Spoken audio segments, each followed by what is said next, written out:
Yes, we got there in plenty of time.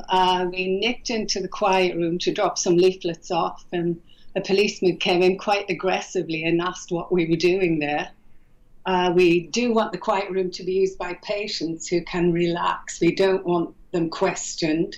So that was the first issue. Then we waited for an hour in a security queue, got through eventually, and the same policeman really snappily told us to hurry up and run for the plane. And I'm concerned about people who are in the middle of aggressive treatments and some terminal people who won't ask for wheelchairs and who just can't manage these things.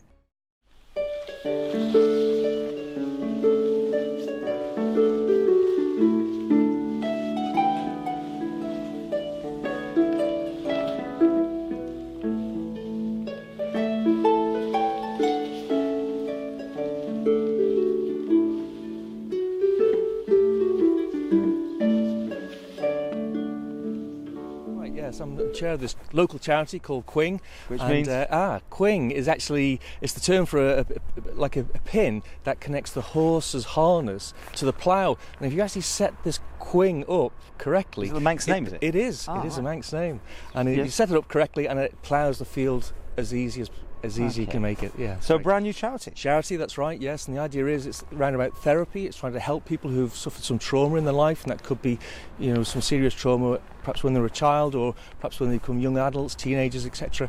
And then that can then lead on to addictions and other really serious things. And this idea is to take that and really focus on the strengths that are in all of us, the strengths, and build on that. You did walk away from the job and you have retired from politics. Well, I could have stayed engaged after I retired. It's a very interesting time for Manx politics, both on and off Ireland, so it's something that clearly I do keep an eye on. But I made a decision when I did retire that I would take a full year out to give the new government time to bed in. I don't want to be seen to be criticising or commenting one way or the other on the sidelines. The new government is a change of regime, and therefore they have to have the freedom to develop their ideas as they see fit. We're down at the Cathedral for an amazing tour around, and this is a work in progress. We're in a Keeill, which I must admit could have been here for centuries, but you tell me you've made this in the last year. It's in the last year. I started beginning of February at the same time as the Labyrinth was being started as well. Oh, those happy days. We filmed that in sunnier weather. What's this big project all about, though? This is the history of the development of Christianity on the Isle of Man, basically. So it's a series of 15 gardens, and you go through the centuries as you walk through into these what we call hide and reveal gardens that will be surrounded by hedges. So you'll discover as you walk around. We're hoping to create a sort of a hub, a sort of a community hub for everything cycling on the island. Really, most other European countries, they really embrace the whole cycle to work commuting. And it's not just the green issues, it's the health issues as well.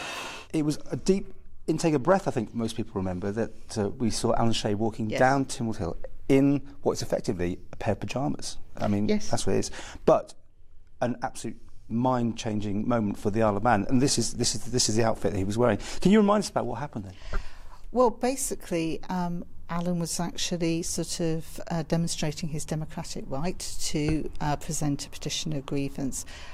But rather than what normally happened, where somebody just went up to the hill, presented their petition of grievance, and that was it, people actually complained he made it theatrical. But that, I think, was good because it made it memorable, it made it visual, and I think it really brought home to people exactly how people felt and why that petition of grievance was considered so important for people. Because, as you say, these are just a pair of pyjamas purchased a few weeks before from Marks and Spencer's, and they've been dyed grey, painted with black stripes, a bit of fabric sewn onto them and a sticker put onto them. But when you look at them, you realise this is the uniform of a concentration camp inmate.